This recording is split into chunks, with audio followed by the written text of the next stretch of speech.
We have four speakers today, and I'll let them introduce themselves as they come up to the podium. But they are Jonathan Bailiff, who is the Bristow Group CEO, James Harrison, Sky-Futures co-founder and CEO, Nick Rogers, Sky-Futures co-founder and CRTO, and finally Ben Daniel, Bristow Aerial Solutions Training and Development Manager. The floor is yours.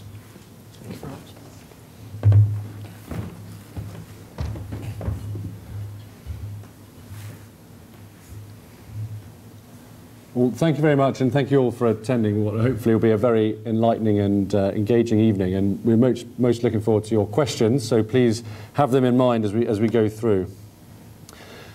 Just like to start and say, it was really interesting actually, and when we first met with Bristow, learning a little bit more about Alan Bristow and kind of the background behind that. Alan Bristow, if you don't know, joined the Fleet Air Arm in 1943. Having much earlier in life been born in South London. My grandfather was actually born in London and joined the Fleet Air Arm in 1944. He was also a bit of a maverick and pioneer in business, so there must have been something in the water in Canada in the early 40s.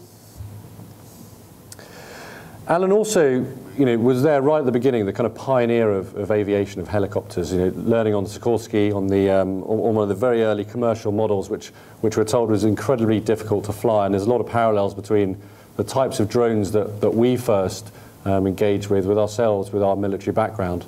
Myself, my co-founder, Chris Blackfoot, who's sitting in the audience, and Nick actually all had a bit of a military background.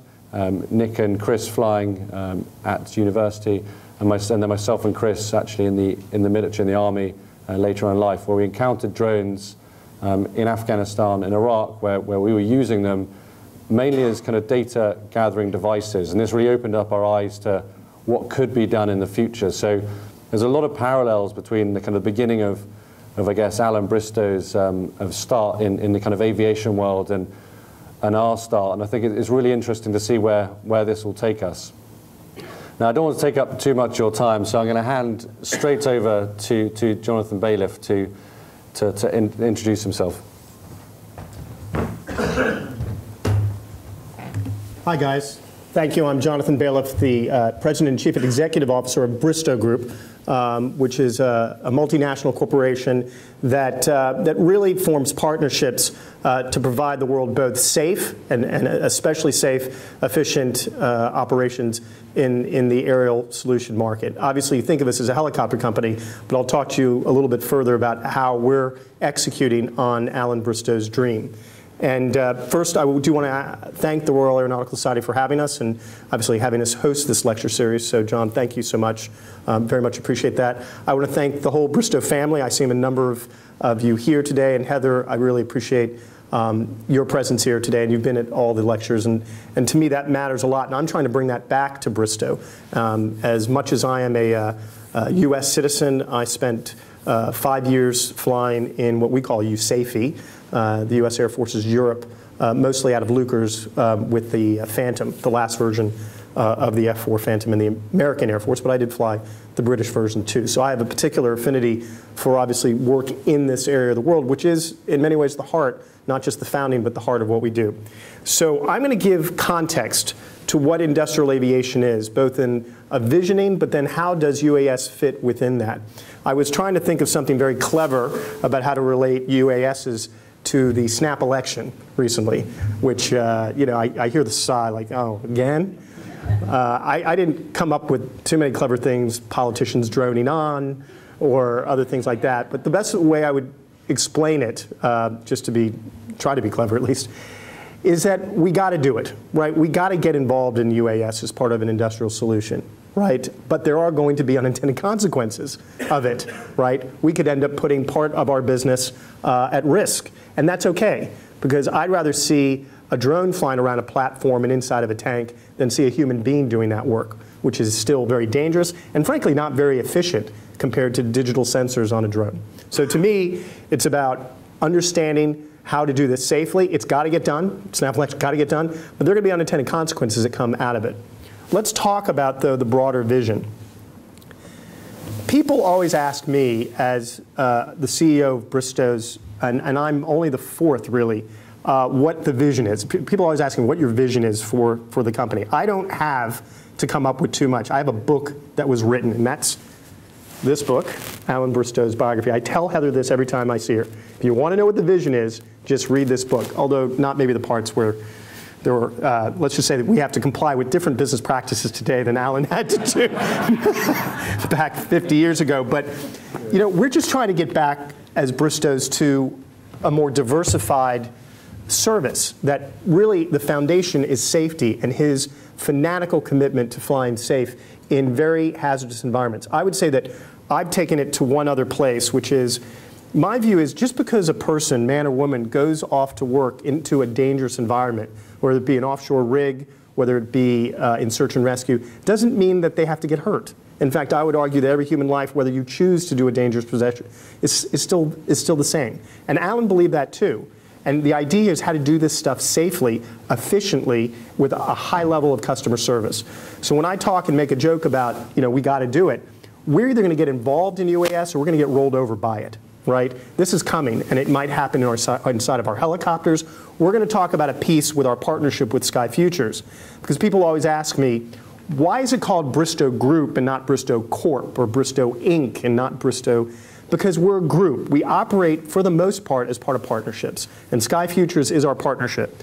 We both are a shareholder of theirs, but then we have agreements by which we can bring the best of what Bristow brings to the table, which you're seeing up here today. Everything that Alan, you know, training the Commonwealth to fly helicopters, really inventing the idea of offshore transportation, coming up with new and interesting ways to work with new and interesting people around the world. And you're seeing that in these pictures today, whether it be Trinidad or whether it be today offshore in Nigeria or also in other areas like Australia. This is what Bristow Group is about, and I would argue that UAS is an integral part of it, because we use Bristow Group, but when you look at UASs, it's Bristow Network. Right? Now we're starting to get into how a network works, which I'm sure my predecessors, Mr. Collins, you would say, it's a network, right? People are a network. Information is a network, right? And that's what we're trying to hook Bristow to as an industry and then as a company. These are the words that Alan used to try to describe what he was trying to do when he first began in this very interesting space. And our work today is to continue this legacy. But it's also to continue my predecessor, Bill Child's legacy in Target Zero Safety. But if you really look at what these words mean, they're not just words. We try to live it every day. And my goal as CEO is to create the partnerships that will make these words mean something. It means something when you have a courage in your workplace. And then when you talk about leadership and partnership, we don't just want to say these words, we want to do them. And we're not perfect. There are places around the world we can do better. But the idea here is to always strive for this. And you're going to hear a lot in the future about Bristow and the word strive. But that, to me, is what we're trying to do, is live up to this legacy. I don't have to come up with new stuff. It's great. I've already got the model, right? And don't get me wrong, we're bringing it into the 21st century and beyond. But this, what we're trying to do in industrial aviation, Alan came up with. And UAS is just a natural extension of that, a natural extension. This is a quote I used about 3 years ago. When I look at successful companies, whether I've been part of them, I believe the US Air Force is a successful institution, the RAF is a successful institution. But for me, when I look at what UAS is supposed to do, it is supposed to create a wraparound of safety in a strong service culture and high performance, right? And high performance companies take risk, and we are taking risk. We're doing this and committing millions of dollars. At the same time, I will tell you right now, we're losing money. We're losing money because of this horrific downturn. But my view is this is the time you have to invest. This is when your competitors don't invest. And so we're investing in these types of partnerships to differentiate ourselves and to create a higher level of service performance. I didn't say this before, but we're going to take questions, and so I'm going to get through mine fairly quickly. This is my last slide. I'm going to turn it over to Ben to talk about the network. But you know, very similar to Alan's vision and how he talks about it, I like to use visuals. And for me, a tree is one of the best ways to think about industrial aviation and long-term vision. We have a root structure which target zero, right? And that target zero safety culture, which has been with us for over 60 years, is what Bristow is about. It is what allows different cultures, Nigerians talking to African Americans, talking to Latin Americans, talking to Australians. The safety culture is what actually creates the root structure. A centralized business operations, which means that I can train a pilot to go off and fly a helicopter, a 92, or I can then take them and become a drone pilot or a UAS system operator. That central operations is something that Alan really tried to do, but at the time it was very difficult just given the nature of the business environment. When you then merged Bristow with offshore logistics, we can create that trunk of the tree. But what's important is all four of these branches, offshore oil and logistics and search and rescue, fixed wing services with Eastern Airlines, Eastern Airways and Air North, civilian search and rescue with our UK SAR, unmanned vehicles, right? These are all part of what an industrial aviation company does. And a successful one will have a root structure of safety, a global trunk of the tree to reduce costs, and then deliver products regionally. Because industrial aviation is a regionally delivered product. We do not fly, globally, we fly regionally, and that's important. You have regional relationships. The other good news is I didn't have to come up with this either.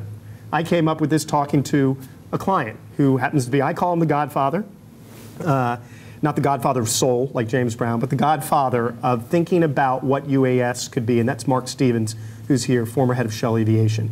In my discussions with him, this is all great in theory, but the question is, will somebody buy it, right? Because I'm telling you, it's not enough just to be safe. Somebody's got to make sure that we can do this commercially. And in talking with Mark, the three things I talked about is one, diversification outside of offshore logistics, and then two, getting into UAS, and then three, having support agreements, maintenance agreements similar to airlines. And we're getting there. And UAS, and today we'll talk about it and take questions. We'll show you how we're trying to get there. But others are going to get there too. And our idea is to lead the industry and be an excellent global competitor. With that, I'm going to turn it over to the person who really knows what they're talking about. Ben will take you through the idea of what this combined capability and other things can work on this. Thanks. Oh, I'm sorry, Nick, you're going first. Sorry about that. Great, thanks. Thanks, Jonathan. Yeah, very apt introduction, and thank you to the Royal Aeronautical Society for having us again, Richard and the team, and John, obviously. It's fantastic to be here. It's absolutely the right forum for us, because a lot of what we do is aviation, but also technology as well. So that's what I'm going to talk about for the next few minutes.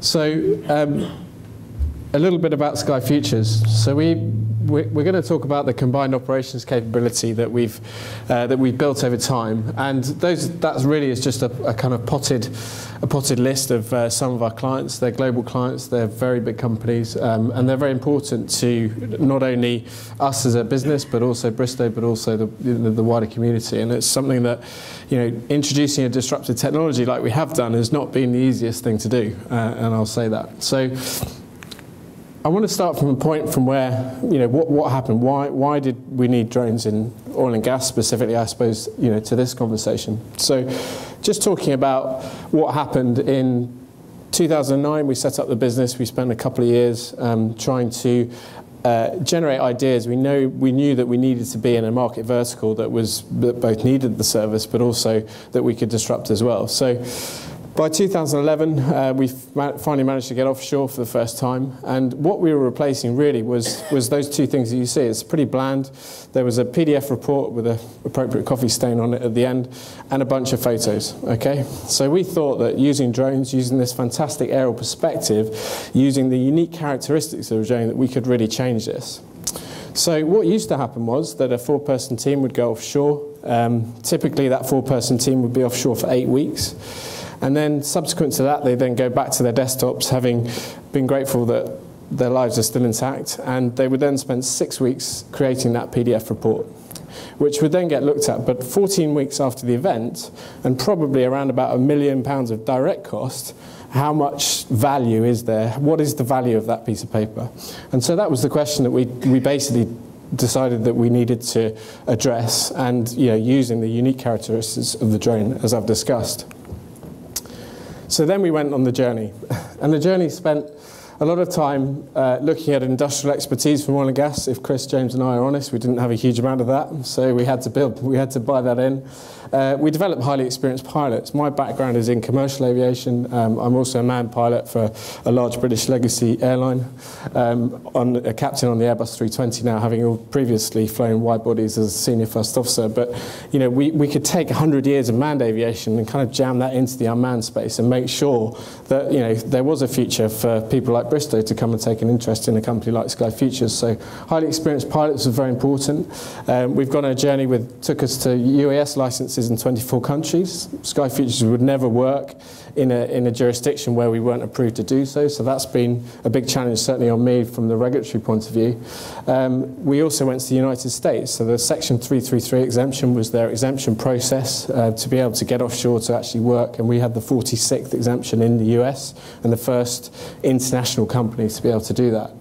Like I said, experienced technology. Well, the drone flying stuff, once we could do that safely, we then needed to look into where was all this going, where was the data exploitation. We didn't have any of that experience, so we needed to build that in. And so by 2013, 2014, we were building in software teams, tech developers, that sort of thing. So that was leading us into industrial IoT, and also something close to my heart, and I know John Burt, who's in the audience, had a big instrument, or he was instrumental in, through Oil and Gas UK, driving through regulation. If you go and speak to the CAA, they'll say, that's brilliant, we'll set the baseline competency, but industry has to take responsibility for itself. So Oil and Gas UK came along and we basically built the regulations with a working group of about 6 people, and I know Simon's in the room as well. So hugely important that industry is driving the change through that the industry needs. So just, if you will, just about a minute of kind of where Sky-Futures is now in terms of the 3 kind of strands, I suppose, which is training, operations capacity and professionalism, which obviously Bristow are helping significantly with. And also at the back end, it's the data exploitation, the drone-enabled data that we're able to get. Every so often, an industry has a revolutionary leap. A product that changes the way people work. A process that opens up new possibilities.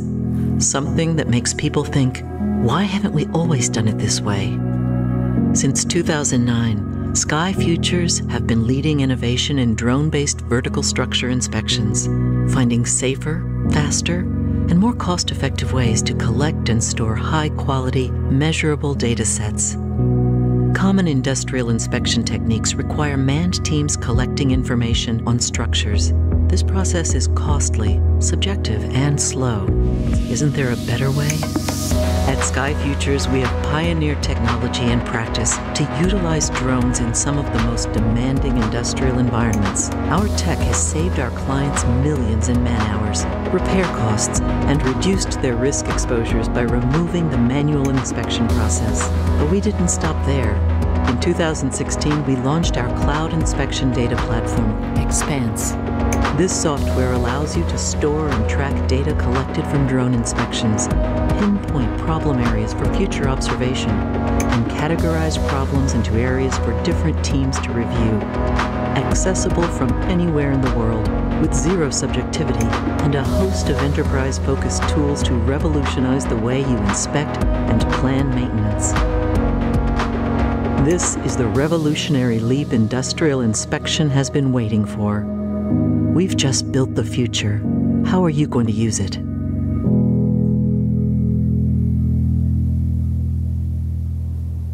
I apologise for the slightly cheesy last line, but actually, genuinely, that's how we're thinking.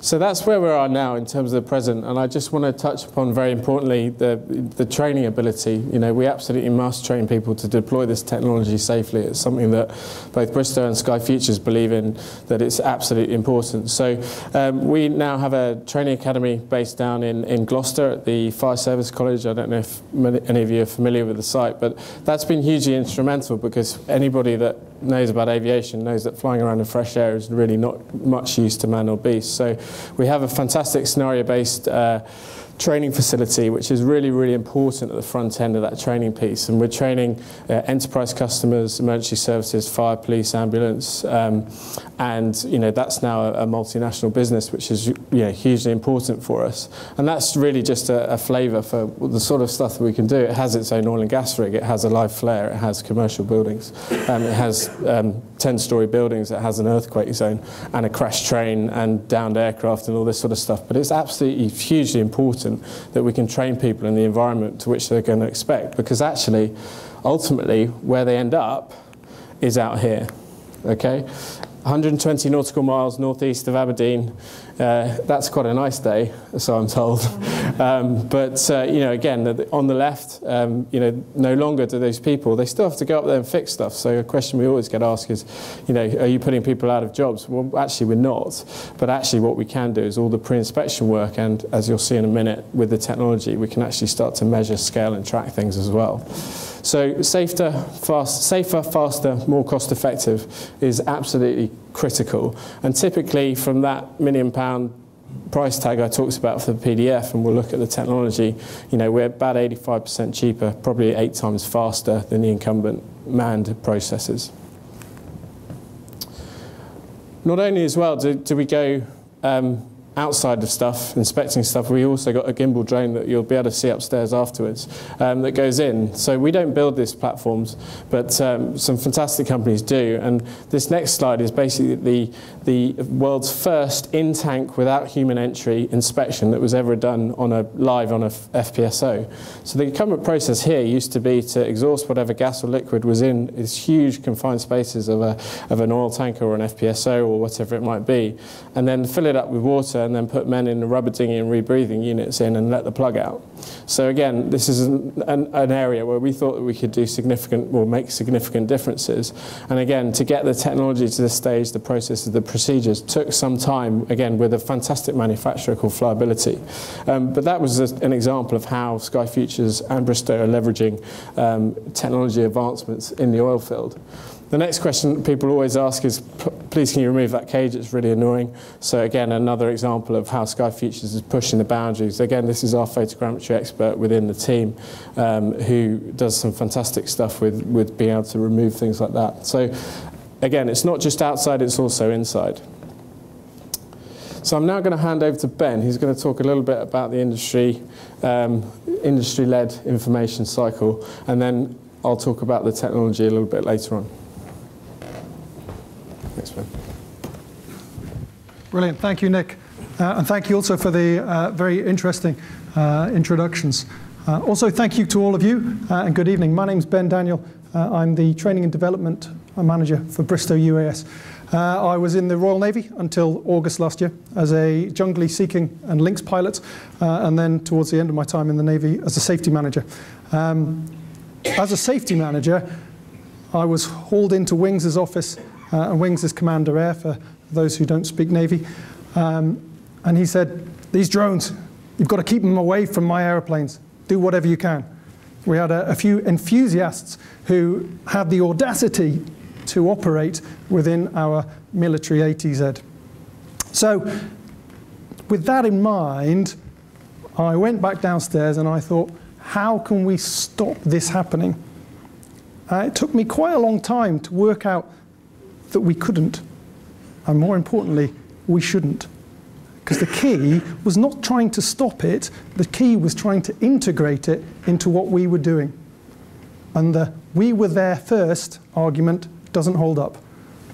If we don't start to integrate and look at how we can bring all this together, we're just going to come to loggerheads. And that was the conclusion I came to. So I spent the next 3 years trying to liaise with the groups that were doing it, trying to integrate as much as possible, dealing with some very, very fascinating, knowledgeable people who were very open to our suggestions. Because guess what? They didn't want to lose their assets either. They didn't want to be putting other people at risk. And often they hadn't quite realized that they were doing it. So that was what I spent 3 years doing, which led me nicely into Bristow UAS, only 3 weeks after leaving the Royal Navy, which was a nice little holiday. what I'd like to spend a few minutes talking about now is the Bristow Group idea of how this would look in mainly a theoretical sense, but also in a practical sense. The model we're going to look at is called the Network-Centric Information-Led Model, or NCIL for short.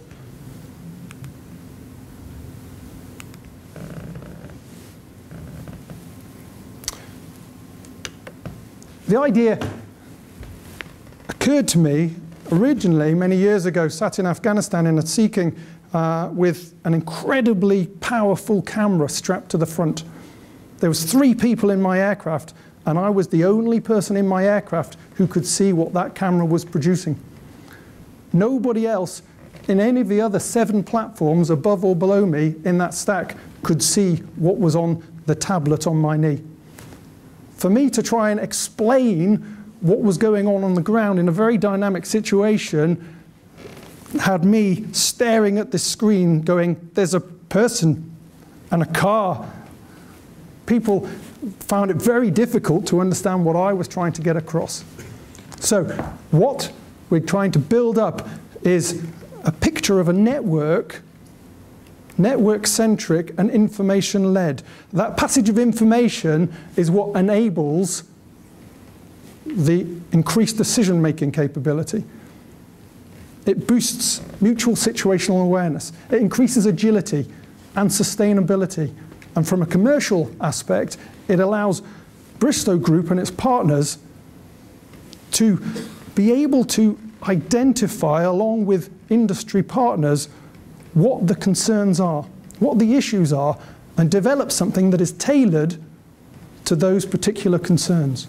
So the sort of assets we'd be looking at are on a rather traditional 3-layered system. So a terrestrial line of sight layer down at the bottom, with an aerial layer at the top, and the top in a higher altitude space layer. The key part is that all of these assets need to be able to talk to each other, because it's no point in any of them operating in isolation. Jonathan spoke earlier about how the most important thing, or amongst the many important things, is that strategic partnership element. Because Bristow won't bring all these assets to the party necessarily, but we need to be able to liaise and talk, integrate, share information, and form that network with those who are doing it.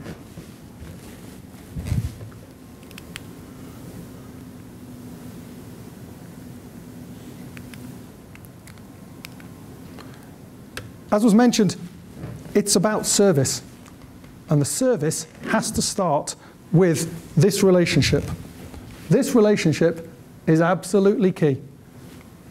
Those involved in the industrial aviation decision-making area and those involved in the industrial decision-making area. Because if that relationship isn't strong, if they're not working for a common good, then the whole system will break down. There's no point an industrial aviation provider pushing technology onto an industry that doesn't want it. So the model, as we look to make it up, the end goal is to deliver impact into the industrial sector.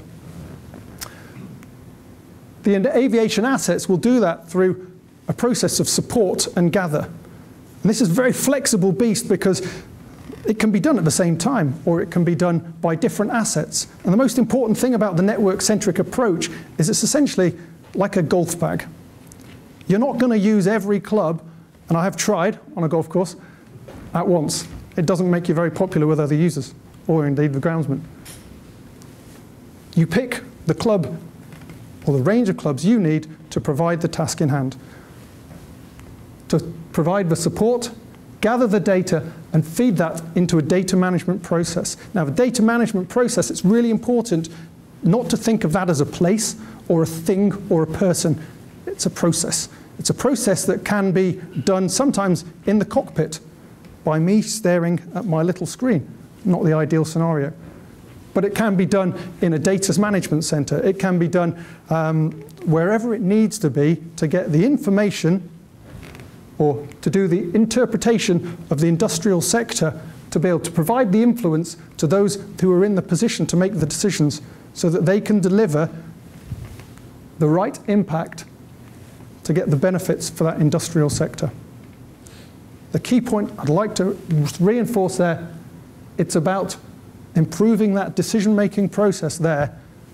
Everybody works smarter, works more effectively, and produces better results. But this isn't the end of it. It doesn't stop with industrial aviation, because that's just part of, and as Nick alluded to earlier, the industrial Internet of Things. It's a big picture. To get data, a data set that is valuable, will require input from not only the industrial aviation assets, but also a whole range of data gathering and acquisition assets. And that's everything from people's mobile phones, to head cams, to environmental cams, to remote surface vehicles, subsurface vehicles. But they've all got to speak the same language, because it all gets fed into that data management process. And as Jonathan alluded to earlier, as Bristow deals with different cultures around the world, it's important we're all talking the same language, and that regional aspect is critical.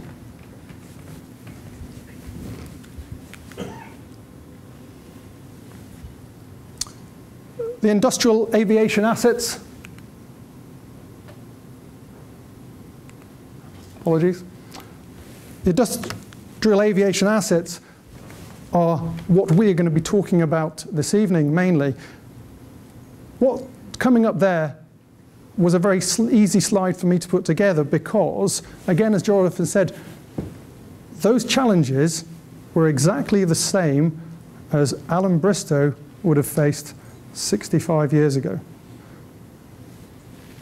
Interoperable communication and data relay systems, again, we might think of it as a modern issue. Actually, it's not.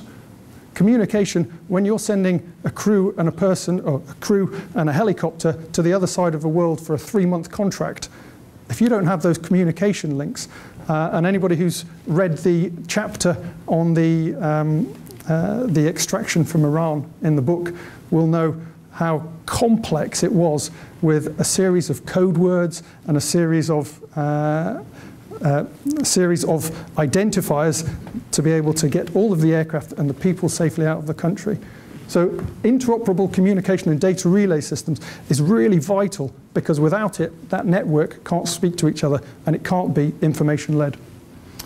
We've already touched on and discussed the business and development partnerships, but that comes from every part of this process. So we've been developing relationships with academic institutions who are looking at the use of unmanned technologies for a variety of outputs. Also, OEMs, original equipment manufacturers, distributors, regulators, everybody in the chain to make this work, because it will require everybody. Platform capability, both in the manned and the unmanned. It was touched on earlier, some of the difficulties that were encountered in early rotary aviation, for example, exactly the same in the unmanned sector. And we're talking about technology that is, a lot of the time, less than 10 years old, and it's advanced wildly in 10 years. Imagine what the next 10 years are going to bring. And those sensors and the payload development, again, vital, because you need to find out what data needs to be acquired to get the data gathering equipment that can do it, and make sure it's compatible with the platforms you're putting it on. Interoperable sense and avoid, I won't delay too much on that because we'll be touching on that later when Nick will be going into that. And the final two are very important because the social landscape and the regulatory environment, I think, largely go hand in hand. Because without the public will to allow unmanned technologies to interact with manned technologies and to interact with industrial sectors, there's not going to be the push to bring this successfully to pass.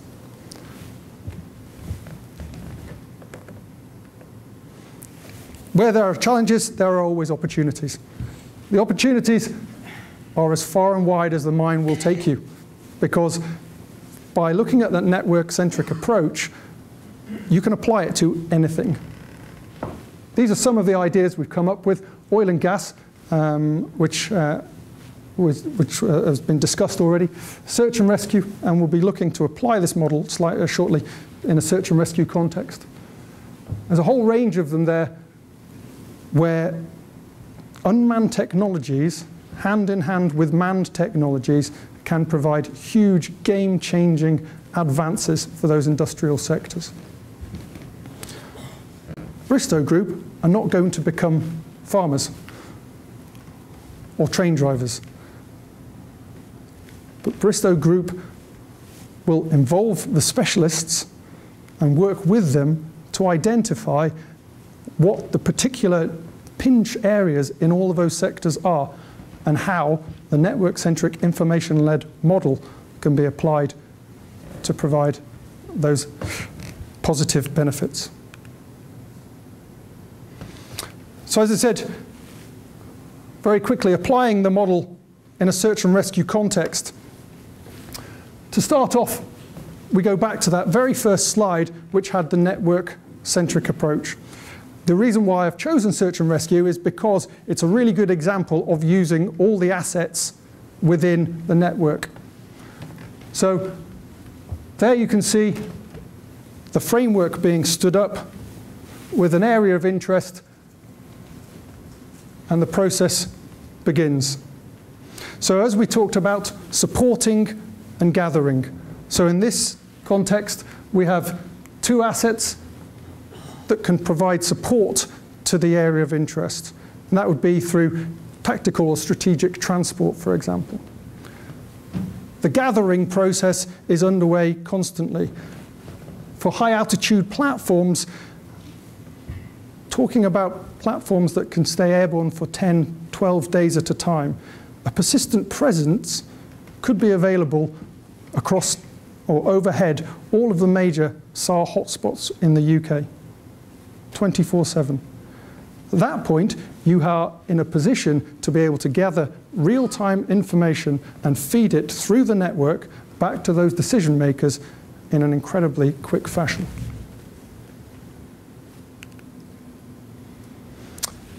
There's the network feed, and as you can see, everything talks to each other because the people who are in harm's way, the crews of the manned aircraft and the emergency response team on the ground, need to find out everything they can about that area of interest so that they can risk manage effectively.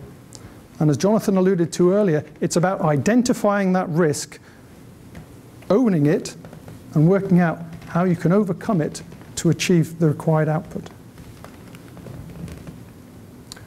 The interpretation, again, the data management is a process. It's incredibly flexible. It's not necessarily static. To provide influence to the decision makers, which will result in the delivery of the positive impact into the area of interest. I've already mentioned a few of these as we've been going through, but the network-centric information-led model for industrial aviation is all about using a network approach, sharing information, departing from verticals within industry. So thinking outside the box, looking to the side to see how the data you're gathering could be used by somebody else to keep them safe. It joins people who are perhaps geographically dislocated. It delivers universal access to real-time information and big data, and that's key because decisions based on real-time information, on valid information, are what we need to achieve. And most importantly, it boosts mutual situational awareness and promotes effective decision-making, enhanced agility and sustainability.